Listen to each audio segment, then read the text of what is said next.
Alex! Tsaka siya buka ng pula eh.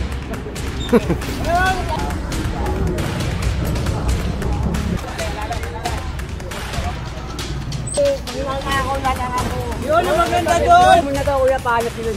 Tangina mo, baka hindi na. Ang pwede na ngayon eh.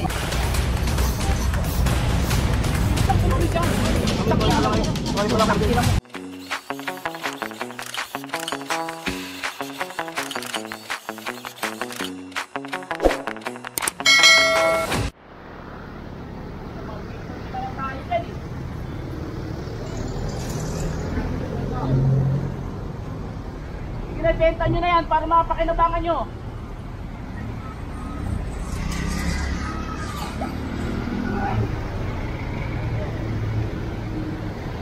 Ayan, so good morning sa ating lahat. Narito tayo ngayon sa Moriones Bridge. Kasama ulit natin ang DPS District 1 sa pangunguna ni Boss Egay. Ayan, so pinaalis na tong laging narito. Ayan, kawawa naman yung bata oh.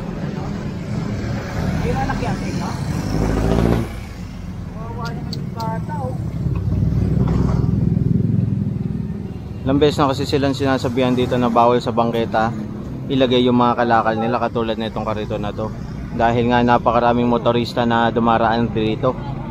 Diba?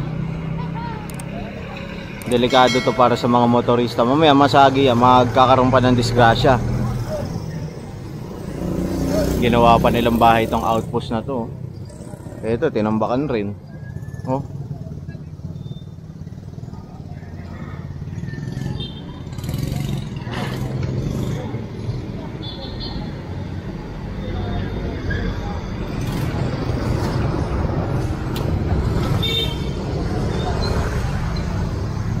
Problema kasi rito,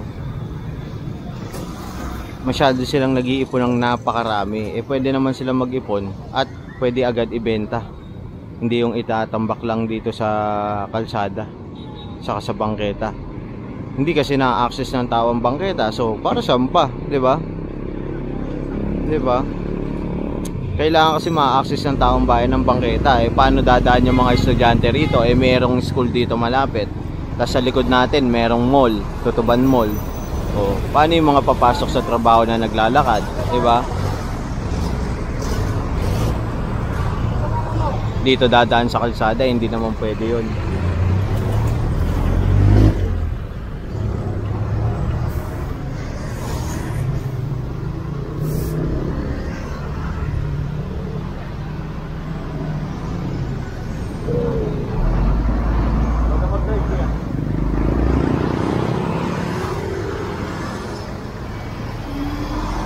Bali, nahakot lang yung mga nando doon.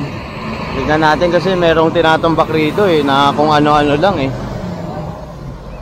Ito pa yung isa sa tinututukan rin ng ating DPS Nagkakandak rin ang ating environmental police ng mga operation na against sa mga illegal dumping, illegal burning of wires dito sa Road 10 at sa iba't ibang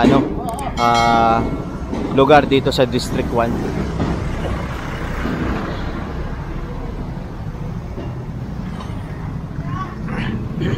Sa rep to oh.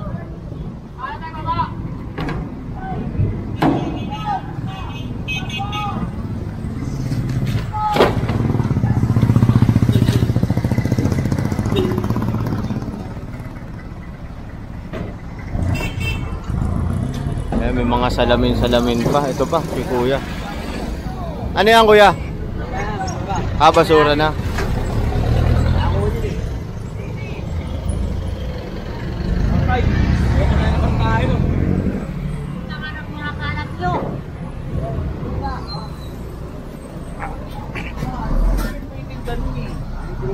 Kung saan hindi na, ang pwede na ngayon Ilang araw ko na pinagbigyan.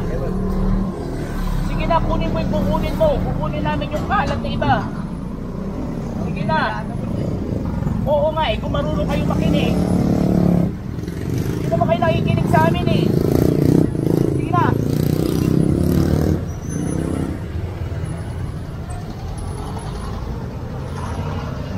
Yan kasi sinabihan na sila dito na nakaraang araw na alisin yan. So mga 2 days ago. Oh, 3 days, 4 days ago. Para maibenta nila yung mga dapat nila ibenta. Kaso, inabutan pa rin ng ating DPS. Eh, hindi naman pwedeng merong nakatambak dyan dahil nga itong area na to inililinis ng ating mga River Warrior, Stero Ranger.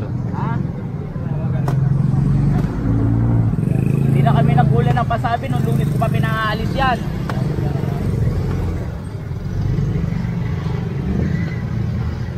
Sige na, ano ka na dyan? Labas ka na dyan. Sige na. Hindi na naman itatambak yan. Ano? Sa langit yung sinasabi nila. Anong gagawin? Sige na, labas ka na dyan pare. Labas ka na dyan, sige na. Sige na, labas ka na dyan. Sige na, labas ka na dyan.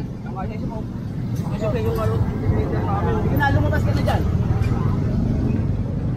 Basta gago ba yung karosap mo?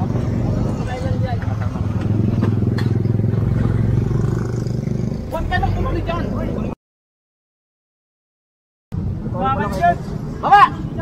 Masano nga yan. Nakiusapan na kayo eh. Ayaw nyo na yan. Pwede na ba yan? Pwede mga Sige na, pagtulungan niya. may sabihin lang kasi niya eh.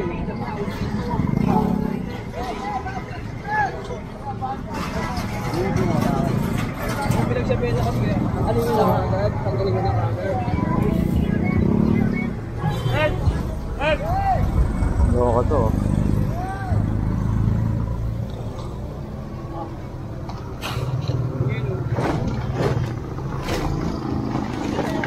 Yung ano?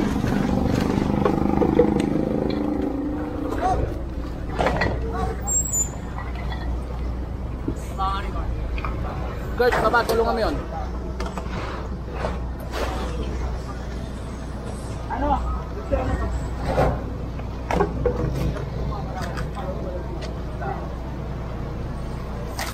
Alex!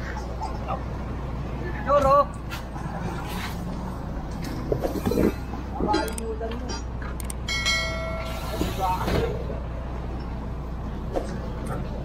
Yung mga bakal.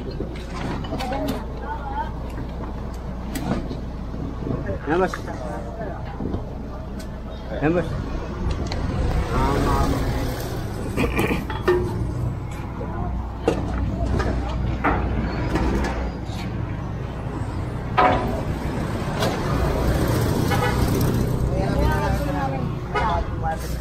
Yun na, kunin mo na. Punasan ko, marunong na yun.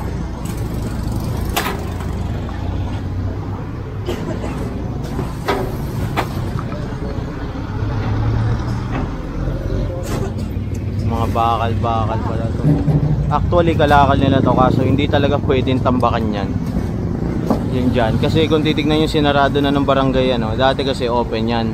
Noong mga nakaraang buwan na pagbablog natin rito, open yan. So, hindi talaga pwedeng ano to eh, tambakan. Ilang beses na sila sinasabihan rito eh. Bali ito, didiretso to sa Pier 18, itatapon to doon sa barge. Ayan, doon sa tapunan ng ating ano, DPS.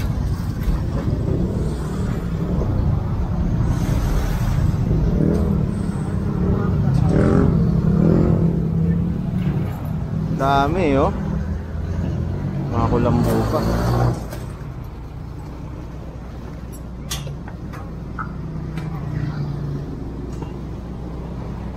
Kompleto sila dito eh oh. May payong, may bag, may mga ventilador, mga gulong. Kuya, yung kamali ko, kuya! Kuya, yung kamali ko! Kuya! Malis ka na dyan, ay. Kuya, yung kamali ko! Yung kawali raw niya.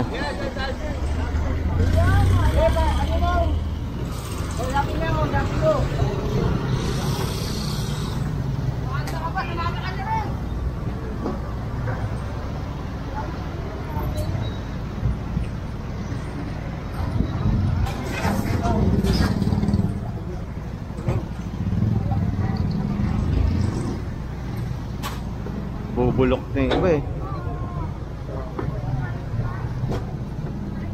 Dami pa.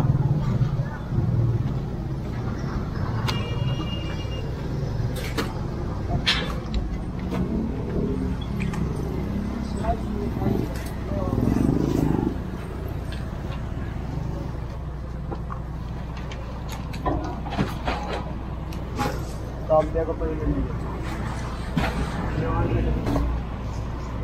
Kaya, kaya nga tapo.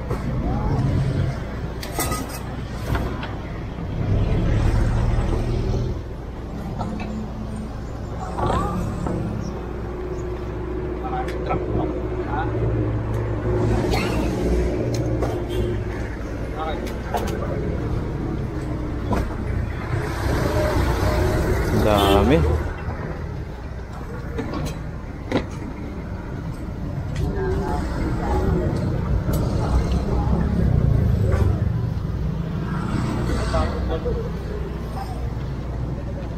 Grabe oh.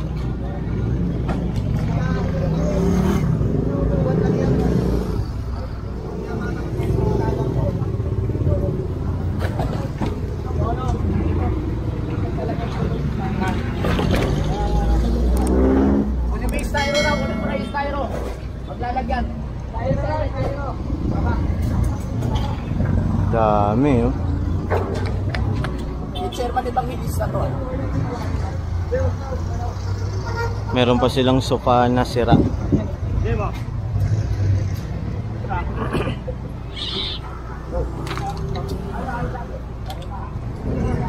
Kahit yung mga ano yung malalaking bull. Kahit yung malalaking bull, ilabas yun na.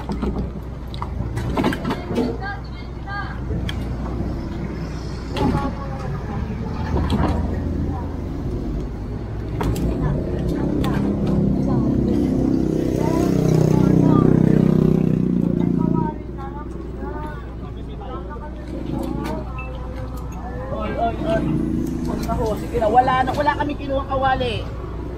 Hindi kami nagkulang ng pasabi sa inyo. Ayun naman.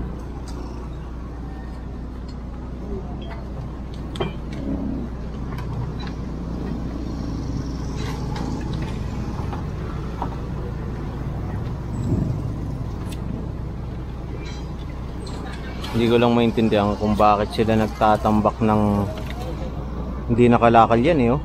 Basura na yan eh.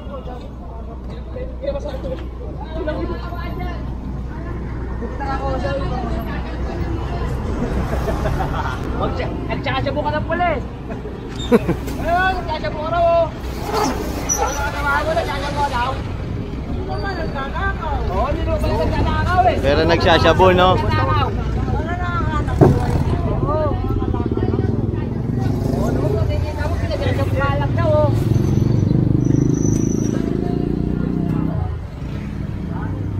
Ayun, pagtulungan nyo to. Medyo mabigat to. Ayun yung sofa. Whoops.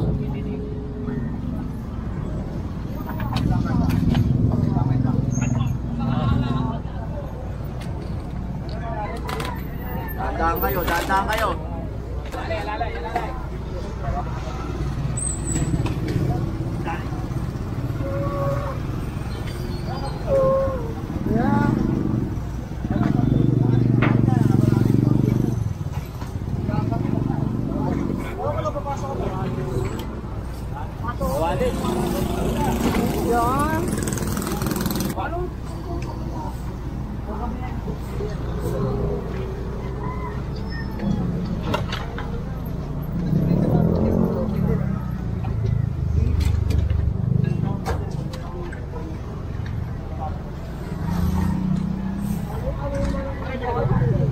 Grabe, ang dami. Meron pa oh. Kailangan palain to eh.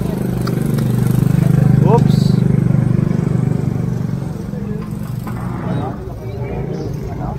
Magkakaraoke ka ba?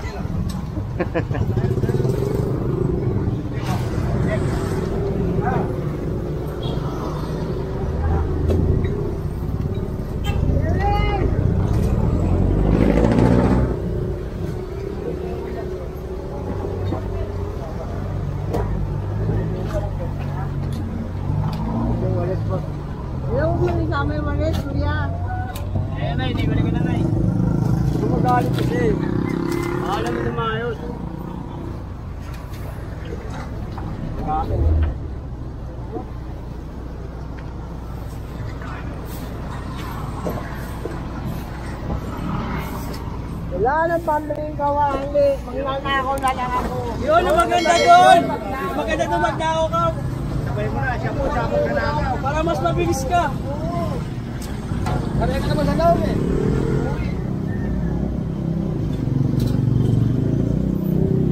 Maganda kayo sa loob.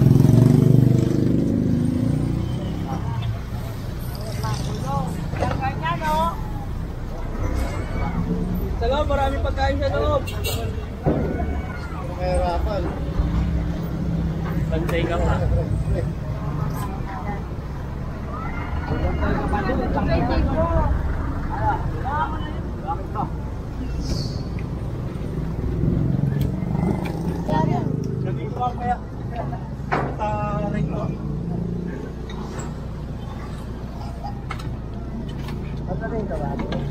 Hindi ko nga alam eh. Sabi mo sinakad. Sabi nyo nga muna daw kuya, pahanap yun. Tangina mo, baka ituwasan ko mukha mo. Ano ka na tanong?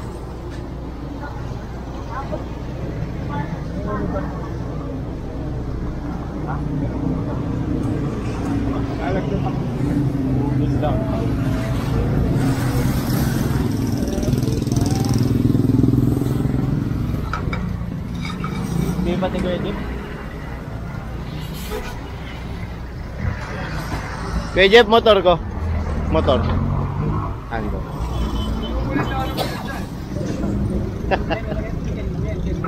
Kaya mo?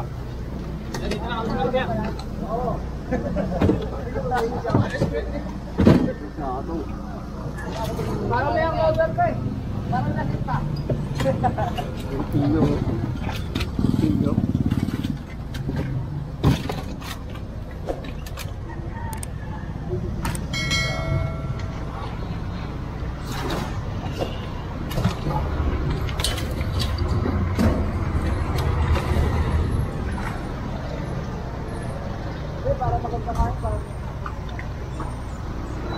Dami. Iba-iba.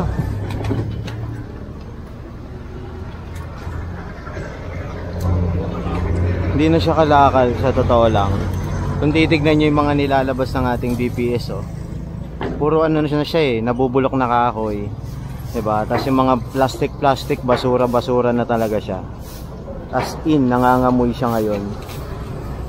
Grabe. Kaya pala hindi nila maibenta dahil hindi naman kalakal, basura na.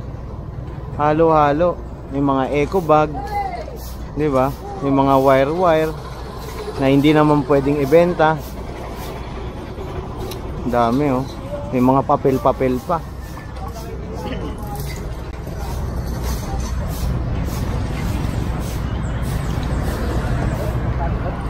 Hop.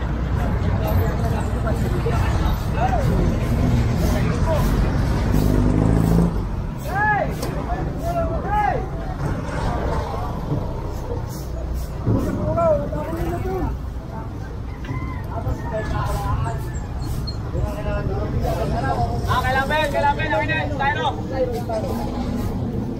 Sisimutin na to. Hindi na natin.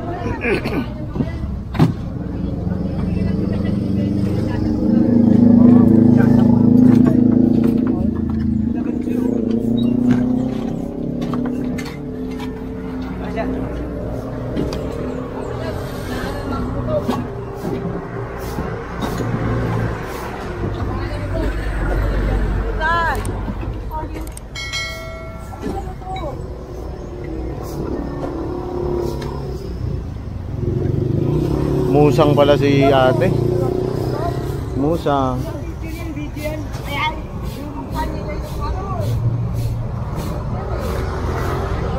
Musang.